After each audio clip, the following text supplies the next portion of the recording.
अभी तक नीतीश कुमार से जुड़ी हुई एक खबर बड़ी चर्चा में थी कि बुर्का खींच दिया, जबरदस्ती कर दी, तमाम चीजें। लेकिन अब इन सब के बीच एक बड़ी टेंशन बीजेपी को मिल गई है।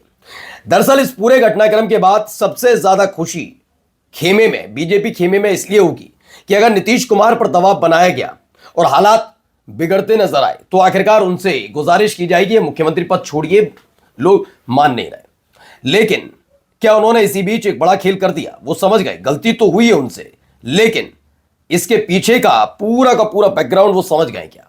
क्यों? क्योंकि अब वो नरेंद्र मोदी साहब के बाद प्रधानमंत्री पद की दावेदारी पर है। ये कोई ऑफर नहीं है, ये आरजेडी ने, कांग्रेस ने या समाजवादी पार्टी ने आगे आकर ऑफर नहीं दिया है, बल्कि ये उनके ही पार्टी के अंदर से अब आवाज उठी है। कह दिया गया है कि नीतीश कुमार प्रधानमंत्री बनने जा रहे हैं, उनको ही बनना चाहिए, ऐसी बात कही जा रही है। यह बात बिना नीतीश कुमार की सहमति से कि कैसे कह दी जाएगी? कोई सार्वजनिक तौर पर मुख्यमंत्री लंबे समय तक रहे, इसके बाद अगला टर्म भी करें तो समझा जा सकता है, लेकिन अगर कोई प्रधानमंत्री पद पर दावेदारी कर दे तो? जी हां, आज यही बड़ी खबर दिखाने जा रहा हूं। क्या इस पूरे मसले में, जिसमें यह कहा जा रहा है कि मुस्लिम महिला के साथ जो हुआ, उस मसले के पीछे की हकीकत उनके सामने खुलकर आ गई है क्या? वही मैं खबर आपको दिखाऊंगा। नमस्कार, मैं हूं प्राज्वल गौतम और आप देख रहे हैं टाइम्स एक्सप्रेस। वो पूरा मसला मैं इससे पहले भी आपको कई बार खबरें दिखा चुका हूं कि होता क्या है ना, कि नीतीश कुमार के साथ एक परेशानी है, जो भी है, कोई दिक्कत है, वो कई बार ऐसी एक्टिविटीज कर देते हैं, लेकिन इस एक्टिविटीज का उतना ज्यादा नुकसान पहले कभी किसी को नहीं हुआ। आपने देखा होगा, सदन में बोल रहे थे, एक बार तो उन्होंने ऐसी शब्दावली का इस्तेमाल कर दिया था कि आरजेडी के साथ थे, तब भी तूल नहीं थी, तब मीडिया तूल दे रही थी क्योंकि बीजेपी के साथ नहीं थे। जब से बीजेपी के साथ आए तब से शुरुआत में तो तूल नहीं दी गई उनकी हरकतों पर, लेकिन जब से चुनाव की डुगडुगी बजनी शुरू हुई, मतलब 5, 6, 7, 8 महीने पहले से ही इस देश की मीडिया लगातार नीतीश कुमार को लेकर तरह तरह की खबरें चला रहे थे। वो ये समझाने और बताने की कोशिश कर रहे थे कि नीतीश कुमार ने कितना गलत और क्या क्या गलत किया है, हमने आपको दिखाया भी था। अब आइए असली खबर निकल करके आती है। खबर यह निकल कर आई है कि नीतीश कुमार साहब के पार्टी की तरफ से उन्हें प्रधानमंत्री पद के लिए कहा जा रहा है। तो क्या अंदर खाने डील हो गई है? मेरी तरह देश चाहता है कि नीतीश कुमार प्रधानमंत्री बने। अब यह डिमांड किसी और ने तो की होगी नहीं, यह डिमांड की किसकी तरफ से गई है? यह जेडीयू के कोटे के मंत्री हैं जमा खान पर ने कहा है। जनता दल यूनाइटेड के मंत्री हैं, कोटे के मंत्री हैं जमा खान। उन्होंने कहा कि भैया मैं चाहता हूं, मेरी तरह और लोग भी चाहते हैं कि नीतीश कुमार प्रधानमंत्री बने, और प्रधानमंत्री पद की दावेदारी एक ऐसे वक्त में करना जब लगातार, अब तो चर्चाएं भी खत्म हो गई कि नरेंद्र मोदी कुर्सी छोड़ रहा है। अभी खबर आई थी 19 दिसंबर वाला जिक्र था, लेकिन ऐसे कोई दबाव नहीं डाल रहा, कोई ये सवाल नहीं उठा रहा। नीतीश कुमार हर कार्यक्रम में खास तौर पर अमित शाह से दूरी बनाए तो बनाए, लेकिन नरेंद्र मोदी साहब के साथ उनकी नजदीकियां नजर आती हैं, ऐसा देखने को मिलता है कई जगह। तो कैसे क्या हुआ कि एक दिन पहले वो घटना घटती है और दूसरे दिन ही जमा खान प्रधानमंत्री पद की दावेदारी कर देते हैं? पहले मैं आंकड़ा आपको एक बार फिर से समझा देता हूं जिससे आपकी समझ में आए। ये कुल मिलाकर 202 का जो आंकड़ा है, इस आंकड़े में क्या क्या है? 89 सीटें बीजेपी की है, 85 सीटें इसमें आ जाती हैं, 4 कम सीटें आती हैं नीतीश कुमार की पार्टी जेडीयू की। 19 सीटें मिलकर बनती हैं चिराग पासवान की पार्टी की 193। इसमें 5 सीटें हिंदुस्तानी आवामी मोर्चा और 4 सीटें आरएलएम यानी कि उपेंद्र कुशवाहा की पार्टी बनते हैं। ये मिलकर बनते हैं 202। अब इसमें से 85 अगर हटाया जाए तो ये आंकड़ा हो जाता है 117 और चाहिए 122, यानी बहुमत से 5 कम। लेकिन ये बहुमत से 5 कम वाला खेल है क्या? क्या ये बहुमत से 5 कम वाली चीजें स्थिति स्पष्ट कर पाएंगे? नहीं। तो ऐसे में अब आते हैं, दूसरा आंकड़ा भी है एक, जिसमें 35 सीटें इस समय महागठबंधन के पास है। इसमें अगर 85 सीटें आ जाती हैं तो 120 होते हैं। और हमने आपको पहले भी बताया था, all India Muslim personal AIMIM, माफी चाहूंगा, असदुद्दीन ओवैसी की पार्टी ने नीतीश कुमार से कहा था कि वो समर्थन देने के लिए तैयार है, यानी 5 सीटें उनकी और ये हो गया 125, यानी बहुमत का आंकड़ा इनके पास है।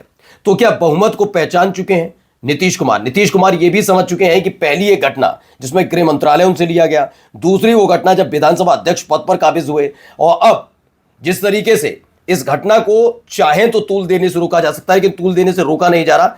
ये सारी कहानी क्या इसी के इर्द गिर्द घूम रही है, इसे लेकर कहानियां चल रही हैं। अब देखिए इसमें क्या कहा गया, पहले इधर देखिए। हम हमेशा दुआ करते हैं कि नीतीश कुमार पीएम बने, जनता दल यूनाइटेड के मंत्री के बयान ने बढ़ा दी सियासी हलचल। बिहार सरकार के अल्पसंख्यक कल्याण मंत्री जमा खान ने मुख्यमंत्री नीतीश कुमार को लेकर एक बड़ा बयान दिया। मंत्री जमा खान ने अपनी इच्छा जाहिर करते हुए कहा कि वे नीतीश कुमार को देश के प्रधानमंत्री के तौर पर देखना चाहते हैं। उन्होंने कहा कि न केवल वे खुद बल्कि पूरा देश चाहता है कि नीतीश कुमार प्रधानमंत्री बने। जमा खान ने आगे कहा कि हम हमेशा दुआ करते हैं कि नीतीश कुमार पीएम बने। अगर ये वाली कहानी सटीक बैठती नजर आ रही है तो अंदाजा लगाइए आने वाले वक्त में खास तौर पर बीजेपी के लिए, एनडीए के लिए दिक्कतें पैदा कर सकती है। मैं पहले भी कह रहा हूं कि और आज भी कहता हूं, इस 5 साल नीतीश कुमार के लिए बहुत सारे डायमेंशंस हैं। उन डायमेंशंस में मुख्यमंत्री बने रहना बहुत मुश्किल है। पहला डायमेंशन यही है कि एनडीए की सरकार रहे, मैं इसी पर आता हूं जो मौजूदा सरकार है। लेकिन नीतीश कुमार मुख्यमंत्री 5 साल तक रहेंगे, यह बात नीतीश भी जानते हैं, ये बहुत मुश्किल हो जाएगा। लेकिन नीतीश को हटाकर अगर किसी को बनाया गया तो बगावत जनता दल यूनाइटेड में होगी, ये क्लियर है। ठीक है, पहला।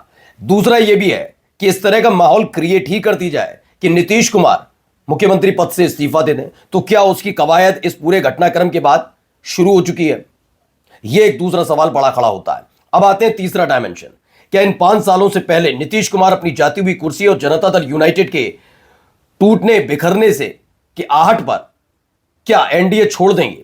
क्योंकि इसकी कहानी लगातार चर्चाओं में पहले भी रही और आज भी चर्चाओं में है कि हां, नीतीश कुमार ये कर सकते हैं। इसीलिए बीजेपी थोड़ा घबराए रहती है। उसने कभी आरएलएम को लेकर, उसने हिंदुस्तानी अवामी मोर्चा को लेकर नहीं किया, चिराग पासवान की पार्टी को लेकर भी नहीं करते। अगर चिराग बार बार दावेदारी नहीं करते मुख्यमंत्री पद के लिए कि मैं मुख्यमंत्री पद के लिए, पहले तो उन्होंने मुख्यमंत्री पद की तो थी उनकी, फिर उप मुख्यमंत्री पद के लिए थी, उन्होंने तो मुख्यमंत्री पद के लिए तो बोल ही दिया था। लेकिन चुनाव लड़कर अगर वो आते हैं तो सिरदर्द बन जाएंगे एनडीए के लिए। फिर से लंबा एक कार्यकाल जब बीजेपी का कोई नेता मुख्यमंत्री ना बन पाए, तो यह स्थिति अब बीजेपी नहीं चाहती।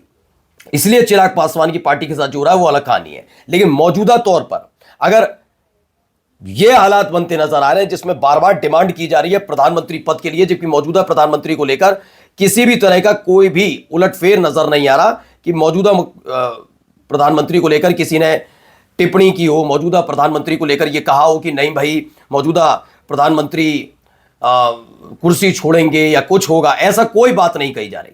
लेकिन अगर ऐसा नहीं कहा जा रहा तो आखिरकार नीतीश कुमार की पार्टी की तरफ से यह डिमांड क्यों की गई कि नीतीश कुमार को मुख्यमंत्री के तौर पर देखना चाहते हैं? देखिए, नवभारत टाइम्स की आगे की खबर है जिसमें आरजेडी की तरफ से बयान आया।